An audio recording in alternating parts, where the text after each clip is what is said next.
Learning the laws of Shabbos, the Alter Rebbe Shulchan Aruch, section 306, halacha 3. So the Gimel. It is, however, forbidden to wait for nightfall at the edge of a Shabbos limits, to walk on Shabbos to the end or even the middle of one's Shabbos limits and wait there until nightfall so that he can save time by continuing his journey from that point. Since he resumes traveling from there on Saturday night, it is apparent that the primary reason for his going there was to continue his journey on Saturday night. So you shouldn't be traveling to the end, to the tchum, to the limit, the Shabbos limit, and then have your traveling conducted right after Shabbos. So had he gone there on Shabbos for another purpose without planning, let's say it wasn't his intention, without intending to proceed further, then he would not have continued. For most likely a new factor did not suddenly arise that motivated him to change his mind and continue traveling. So when does the above apply? When the person waits. He waits there for a purpose that may in no way be accomplished in a permitted manner on Shabbos. Examples of this would be he needs to go beyond the Shabbos limits to hire workers, or to pick produce that is attached to the ground, or to bring produce that is muktzah from there, like potatoes and things you can't eat without preparation. For there's absolutely no way these activities may be accomplished in a permitted manner on Shabbos. One may, however, wait until nightfall at the end of his Shabbos limits, so that on Saturday night he can bring back his animal that wandered outside the Shabbos limits. The rationale is that bringing back an animal is an activity that is permitted on Shabbos. True, on Shabbos one may not bring the animal back from outside the Shabbos limits. Nevertheless, there is a halachic convention that would allow the owner to bring the animal back from outside the Shabbos limits. For example, if there is a string of sheds, huts, for guards, each one within 70 cubits and 4 handbreadth of the other.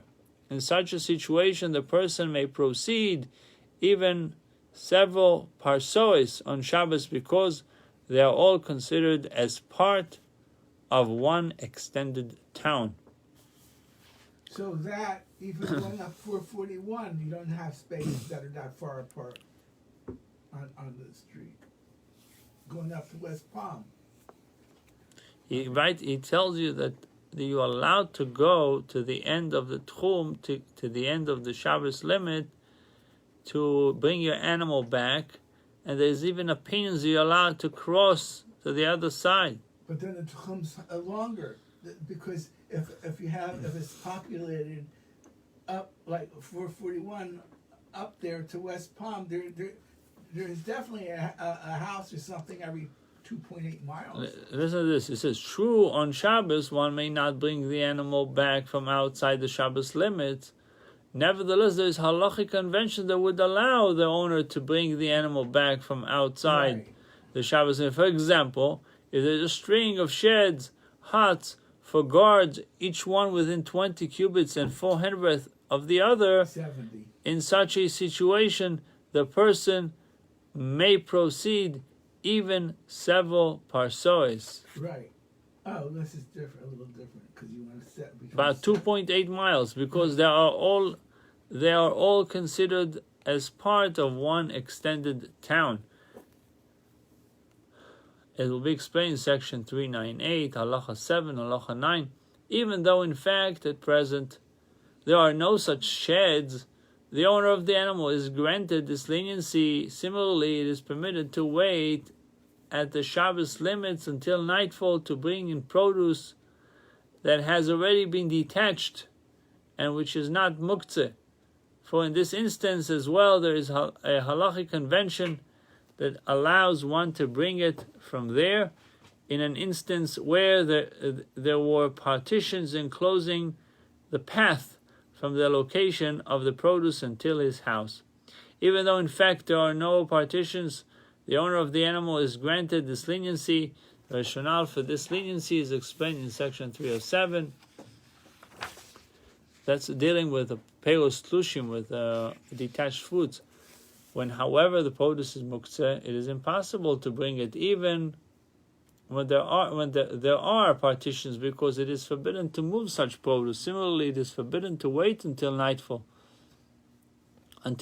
close to the Shabbos limits, to bring back an animal that cannot walk on its own. For example, a small lamb that must be carried on one's shoulders. Such an animal cannot be brought back on Shabbos even if there are partitions, because it is muktzeh and it's forbidden to move the animal.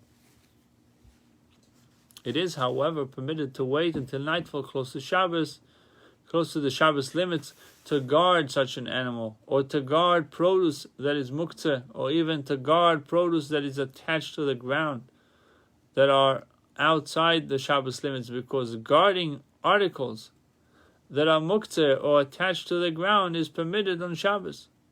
Moreover, if the person intended only to watch the produce when he went close to the Shabbos limits, to wait until nightfall and afterwards change his mind and decided to bring it home on Saturday night, he is permitted to do so. It can be a little shady with this stuff.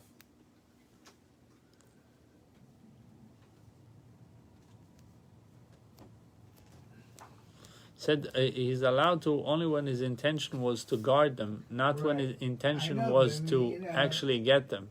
It's all in makshava. It's like, yeah. It says Elokim yireh lelev. Hashem looks at the heart. He says, "What your intentions are." I